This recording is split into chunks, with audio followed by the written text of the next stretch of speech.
What do you think about sexual health, Michael? What is the things that you're like? Oh my God, I didn't know, and it's surprising. Yeah, for sexual health, I like that it's a very broad topic that covers so many aspects of our health, including physical health, mental health, emotional health, even with our Okay. and the connections that we develop with people.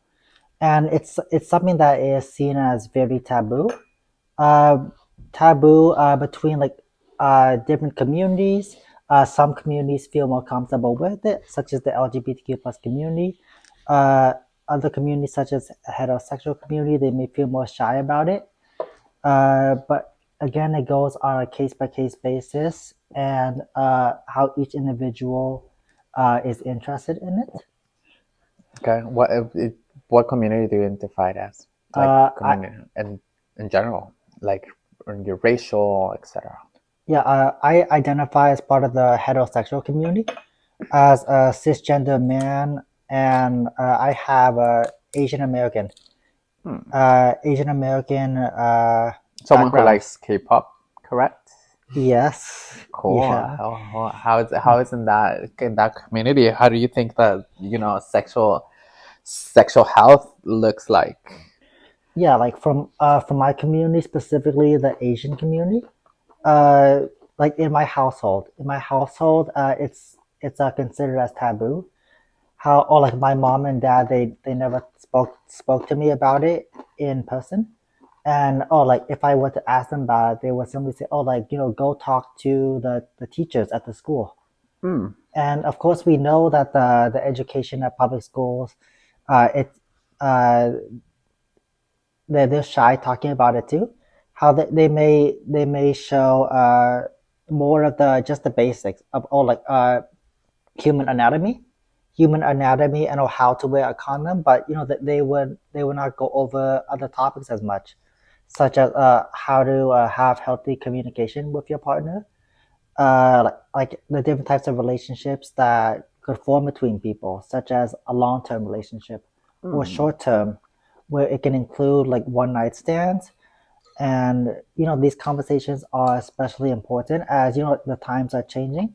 So Dating apps are becoming more common, especially among our youth. has there been a time where with your friends, I know you talk about this before, like about like conversation with your friends, Yeah, and if we talk about this, that the majority of your friends are also Asian American, correct? yeah, yeah, Okay. they are. How is the conversation with them? Do you think that do you see the same similarities when it comes to their parents? I don't. I mean, just among my friend group, I don't. Since we live in a culture where uh, like we see each other as part of the same age group, Hmm. as like a group of similar interests. Where if one of us has a situation going on, we feel comfortable sharing it with the other Hmm. person because we know that they can understand it more closer than compared to our parents who may have come from a different generation, from a different background. And yeah, like some of my friends feel comfortable talking about sexual health. Hmm. Uh, other friends, they may never have explored it, and they feel as though it's a no-no to talk about it because they feel as though it's very intimate and a conversation that may be meant for just their partners and not Hmm. necessarily or like someone who could be me, even if I were close to them. Oh, okay, okay, okay, okay. I see it. I see it. Have you tried to have a conversation related to sexual health with your parents? No, I have not.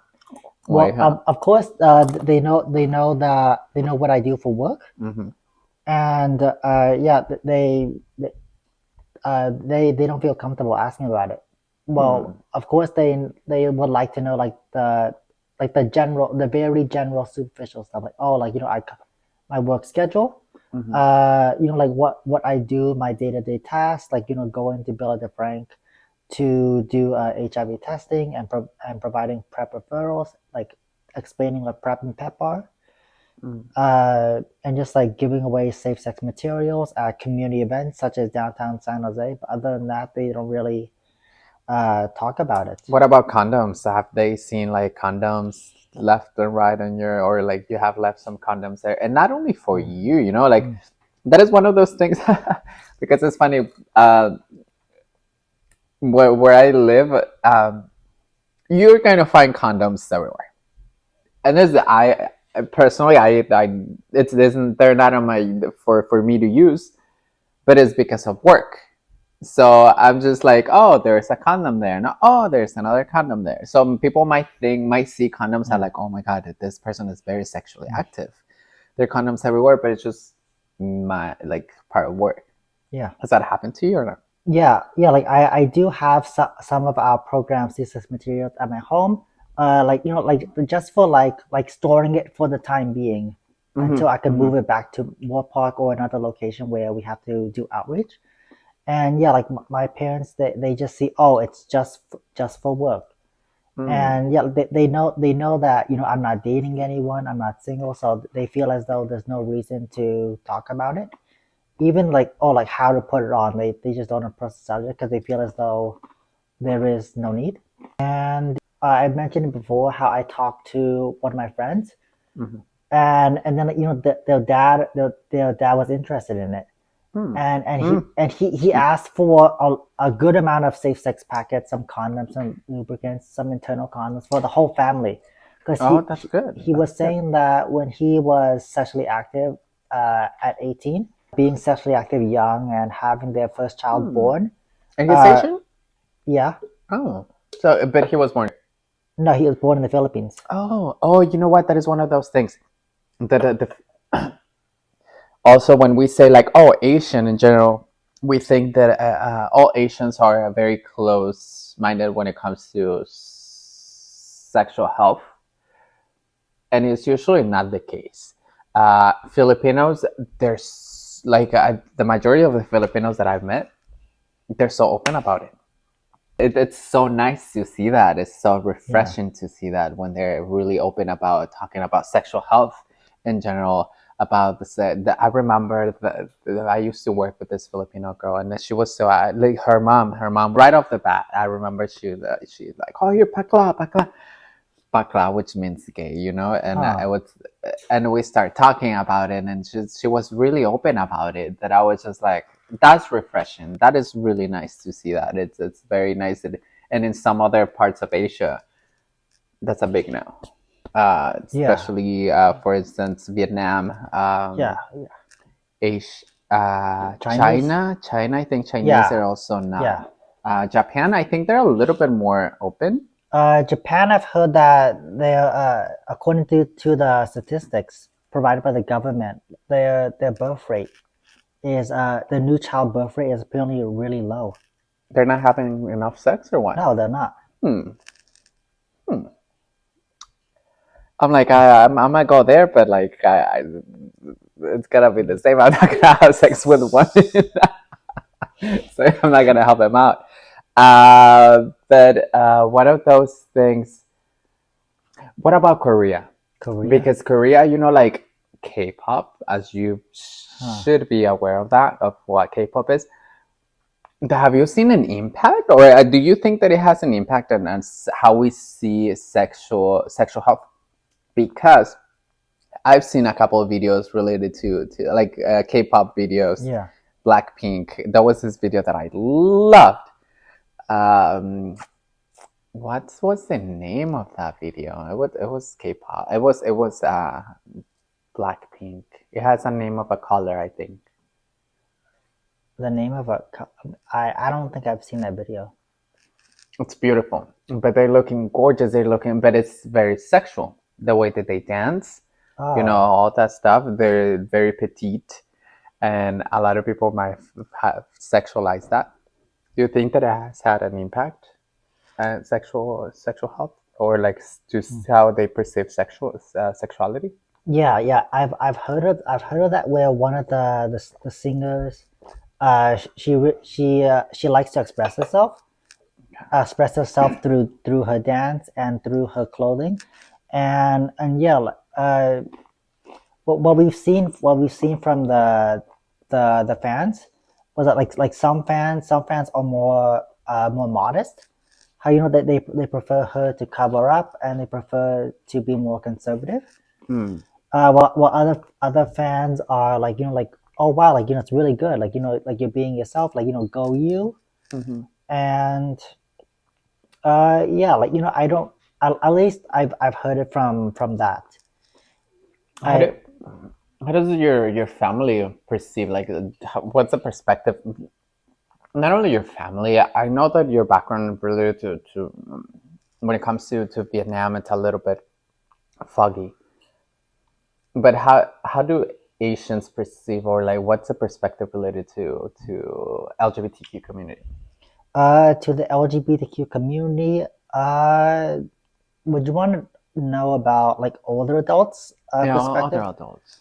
Older adults, well, I could at least speak on what I've heard from my mom. Mm. How, oh, like from like my mom, she would hear about like, oh, like someone identifies as a man who has sex with men, someone is attracted to a man, and she would, and I noticed that she would comment on it, like, oh wow, he's gay, like what, like, hey, look, like, come here, look, this guy's gay, as if it was something, Love as if it was it. something strange, something that is not normal.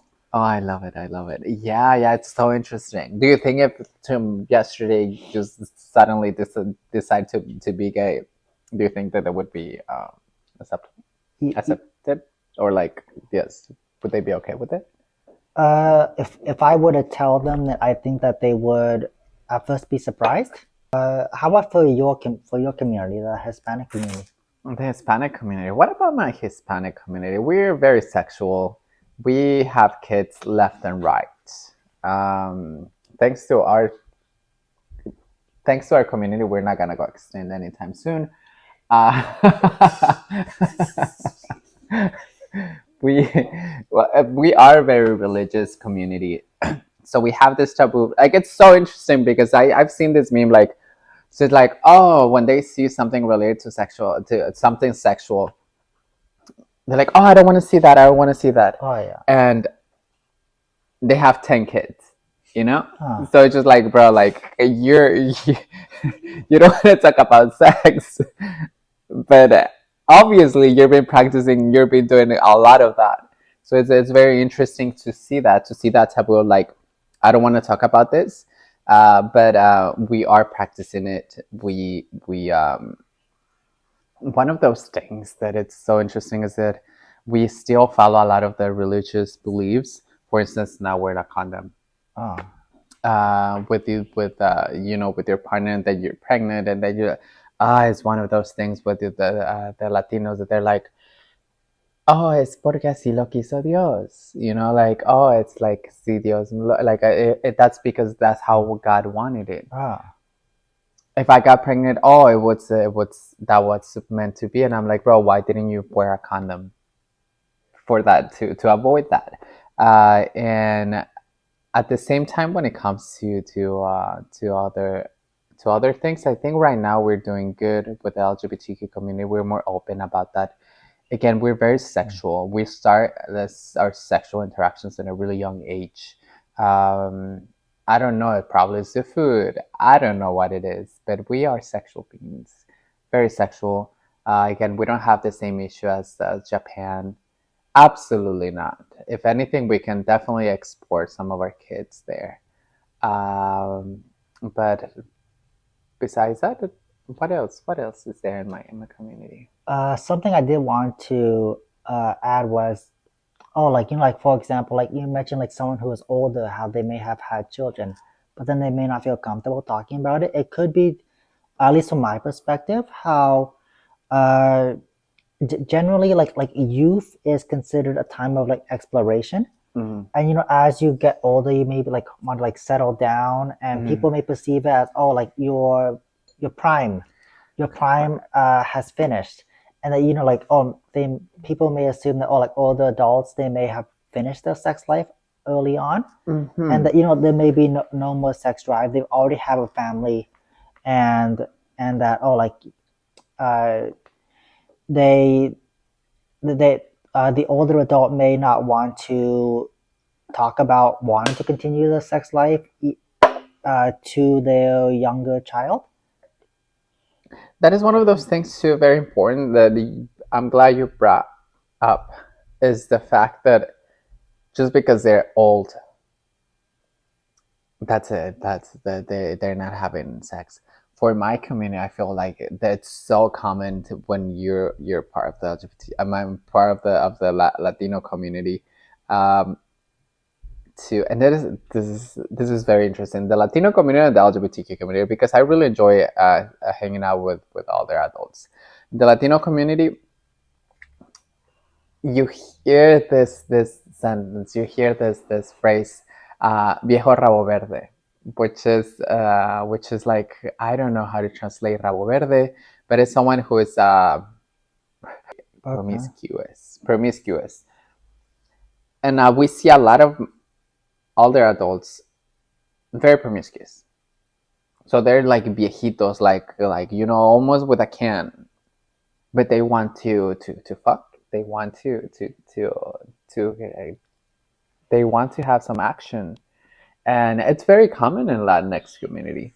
Um, and here in the United States, and not only in the United States, and everywhere we don't talk about it. We don't talk about the fact that they continue to be sexual beings, and we should pay attention to that. We should notice that, and um, we should give them more information about their sexual lives.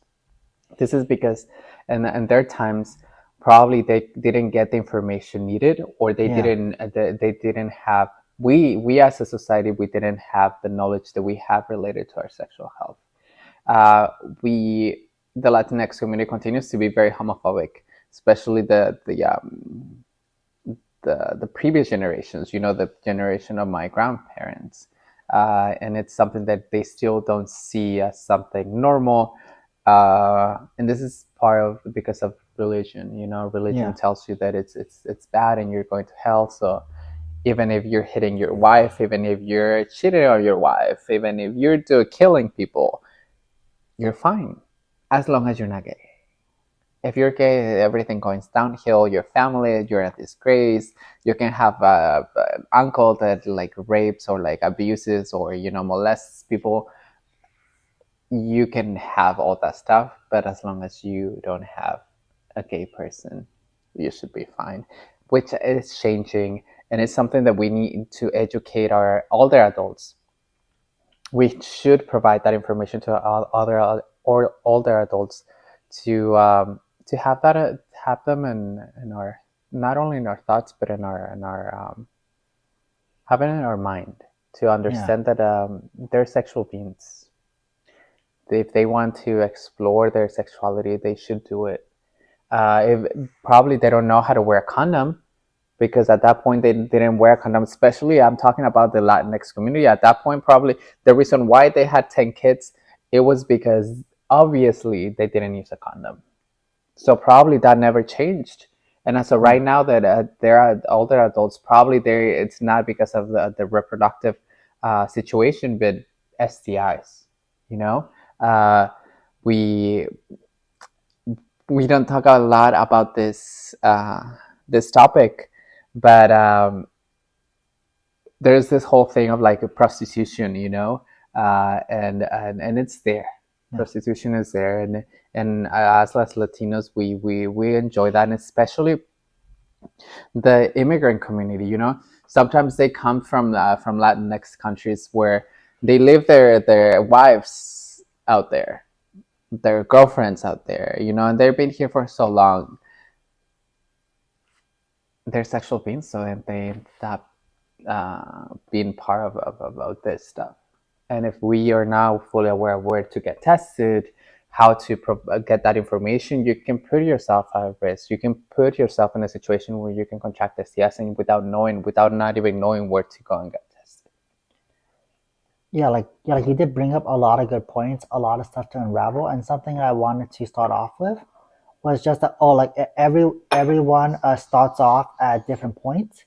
Correct. When it comes to sexual exploration, sexual learning, Mm-hmm. and conversations, how conversations are very important. How they start the avenue of understanding each other and communicating like any ways to improve, any ways to learn and grow. Yeah, like some yeah, like especially with the introduction of internet and social media, especially TikTok and Reddit, how there's lots of platforms where people can start these conversations at an early age, and it's becoming especially common with the younger generation, but Mm-hmm. also of course older individuals who may be more tech savvy, Mm-hmm. how they may find these platforms, and it can be a safe space for them to talk about, oh, like for example, I was 45, I've recently discovered the love of my life, it is a woman, Mm-hmm. and I've been heterosexual my whole life, and I've always had a male partner, but now I've recently discovered the love of my life, a woman. Mm. and and yeah, like these types of conversations, uh they they've been happening more and more, and like some individuals start to feel very comfortable like exploring their sexuality, their practices on like posting it on forums Mm. such as Reddit. They could talk about, oh, like how do I have a healthy sex life with my partner, or the relationship between me and my partner. We have different sex drives. How do I navigate that with my partner so that it doesn't it the relationship doesn't turn into what's colloquially termed as a dead bedroom relationship. Correct. And that is one of those things that we also need to like it's also another topic, complicated topic, because a lot of women do lose their sex drive. When they're going, or people with a vagina, they lose their sex drive when they're going through menopause, right? After menopause, they're like, you know what, I don't want to have sex. But men, they can be still 90 and still kind of want to have sex. So how can we do that? And I hear this when I have conversations with with my mother, that for instance, she has a friend who whose husband wants to have sex almost daily, like pretty much every day. He wants to have sex with her, but she doesn't want to because she already went through menopause. She doesn't even feel like having sex anymore, and it's just thinking the idea of like going home and like having to have sex with him when it's not even pleasurable to her anymore. Huh. But she's doing it just because it's kind of like a what is it, like a obligation for her to do it with him, even though it's not, if it's not enjoyable. But like daily he's like, okay, before going to work or like after work. And it's on one of those topics that how can we accommodate that, how can we talk about that? Yeah.